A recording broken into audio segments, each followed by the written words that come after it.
Mrs. Natalia Mpairam, you are a lawyer. Welcome to the studio of ELASNet here in Athens.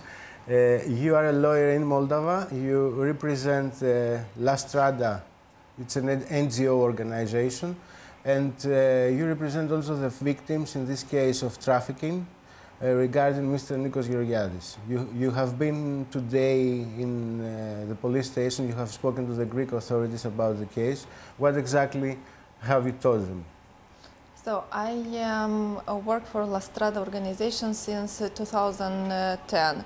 I'm a lawyer in Moldova, and especially I represent children, victims of trafficking and of sexual exploitation. So during the investigation that were held in Moldova and has been started in 2010, the police identified some of the victims, and I was assigned officially as the lawyer of the victims. During the investigations, it has been identified many of people involved in trafficking of children, and also it was identified one of the citizens of Greece who also were involved in this case. Yes. In this case, the victims are how many? There were identified 3 victims. All of them they are boys. At that time they were 16 to 17 years old. And if you want to ask me about these victims, all of them they came from poor families. And they are social vulnerable children who were in need of money. We are talking here about a network of sexual trafficking, of sexual exploitation, trafficking of children between 9 and 15, 16 years old, very young boys. Yes, that's true. Only boys or girls also? No, it was only boys, and that's true that they investigated a network of a person involved in trafficking of children of the age of 9, 13 up to 16, 17 years old. And this case was brought to a court, to justice in Moldova already? Yes, there were 2 criminal cases, and in one of the cases we have convicted person. 4 persons were convicted for 20 years of imprisonment for committed trafficking of children. And so you thought during the investigation a person was identified as a Greek citizen? Yes. And why did he have no court case, no criminal case? Why did he was not brought to the court? So I can explain that during the investigation, the police find out that this Greek person, Nikolaos Georgiadis, who worked in Moldova for UNDP, and also he was economic advisor of the Ministry of Economy, and he had diplomatic card. He had the diplomatic immunity. So according to the Vienna Convention from 1961, the diplomats cannot be criminally investigated. Although he was arrested. He was detained by the police and brought in the police station in order to be recognized by one of the victims, and the victim recognized him in life. And what exactly was the accusation? What did the victim say? The victim said that he was sexually exploited by the person who is staying in front of him in the process of the recognition. So it was a violent act, or how was it? You know, this is a specific crime. A sexual exploitation doesn't involve coercion or violence. The perpetrators, they know very well the psychology of the children. They know how to behave and how to become a friend of a child. In this case, it was a well-known fact that all these children come from poor families, and what they need money. So they offer them money in order to convince them to accept sexual intercourse. So they have because we have read that Misha was told that he just had to make a massage. Yes. And not some sexual act. Apparently, Misha met Georgiadis through Sivitsky Oleg, this citizen of Norway who was convicted in Moldova. He's already convicted. He is already convicted, and we have a final decision. So he was called by Sivitsky and asked to go to one Greek man to make a massage and also to earn some money. So Misha went to this apartment, and while he was doing the massage... And then he recognizes the Greek citizen. He says he was the guy, but he was left to go because he had the diplomatic immunity. He had immunity. But you have tried to bring this case somehow to the court, and it was closed when? It was definitely closed when? So I can tell you that in 2010, in November, when the prosecutor office received official letter from the Ministry of Foreign Affairs of Moldova that this citizen is a diplomat, they decided to stop the case. After that, in 2011-2012, General Prosecutor by himself, he cancelled that decision to stop the case, and they reopened the case. But I don't know how Mr. Georgiadis was informed about that decision. He came to Moldova and hired a lawyer. A local lawyer. A local lawyer, of course, and that lawyer went to court because it's, we have such a procedure, criminal procedure, and he requested to cancel the decision of the general prosecutor, telling that at that time Georgiadis was a diplomat and he was protected by the Vienna Convention. So the case is closed now in Moldova? When I got the decision from the court that they decided to cancel the decision regarding the reopening the case, I make an official request to the Supreme Court of Moldova explaining what are exactly the procedural mistakes of the authorities.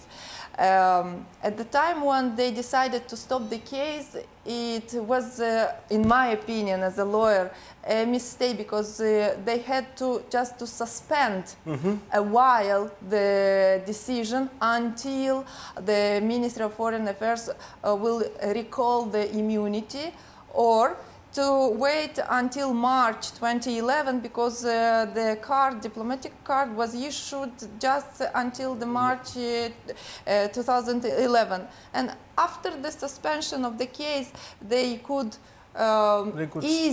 just to restart, and it would be correctly and legally, but they decided to stop it. Is there evidence for this case? I mean, is there evidence that could be used from the Greek authorities for this evidence? I can say also, as a lawyer who knows the law, that when a person is officially recognized as a suspect person, yes, maybe you don't have enough evidences, but in this case, Georgiadis wasn't just recognized suspect person, he also was recognized indicted person. And when the prosecutor take the decision to indict a person, it means that they have all evidences to recognize him as indicted person.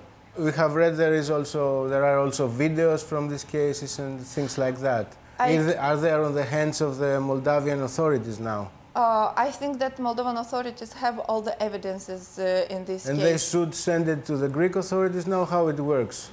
So how it works, and what have to be further steps taken already by the Greek authorities. They have to start officially a criminal investigation. Within this criminal investigation, they have to request through a rogatory commission, it's such a procedure, from the authorities of Moldova to make a transfer This is the transfer of the procedure, and to claim all the evidences on all the case. And in this case, if Moldovan authorities receive such an official request, they are obliged, they must send So all the evidences. The ball is now on the Greek side, they have to make this request. Yes, the ball now is on the side of the Greek authorities. I can see and I hope that the Greek authorities will handle this case till the end. So you represent the victims. The victims are now adults, I suppose. It was some years ago. What do exactly the victims want? What they ask for? You know, I represent many victims in similar cases. And when I'm talking with the victims, I'm asking, what are your expectations? And what they are telling exactly to me, they want just the justice to be happened. But in this case, with Greek person, they don't feel that the justice happened for them. The cases were not just in Moldova, but also in some neighbor countries, as we heard. Like you had cases also, you know about cases in Ukraine or Hyper-Dnestria, and I mean these trafficking cases are also, the network has also worked in other countries, yes, neighbor countries of this Moldova. This network and this citizen of Norway, he created a website, a special website inviting the gay tourists from all over the world to come to Moldova, and not only to Moldova but also to Transnistria. It's a region of Moldova which is now under, it's not under the control of the authorities. And this Norwegian citizen were inviting tourists to come to Transnistria, to visit Transnistria and to have gay escort from the boys from Transnistria. So this site was just the window to go inside this world of trafficking and things like that? Yes, that's true. And has something changed since this case was known and you had these criminal cases in the court? Has something changed in your country? In Moldova? So I can tell you that for foreign people it was a big sign that they cannot come to Moldova and to exploit our children. It was a big prevention case, I think, because since we closed the case and convicted the person, we didn't have the signs that any of foreign came to Moldova in order to exploit children. Last question, how was your feeling talking to the Greek authorities? What did you tell them, and what do you expect now? What are the next steps? Oh, my expectations are that they deeply will be involved in this case, and they really understand what are the specific of the crime, and I hope that they will correctly classify the crime, because trafficking of children, it's very complex, and you need specific knowledge to be able to handle the case. I hope that the Greek authorities will make justice here. And did they ask you details about the case and things that you have already told to the hot dog? Because yes. that was the initiation for this case. Yes, I told them the details. I told them everything I know related to this case, and I hope that they will do their best in this case. They'll do their best. Okay. Thank you very much for this interview. Welcome. Thank you.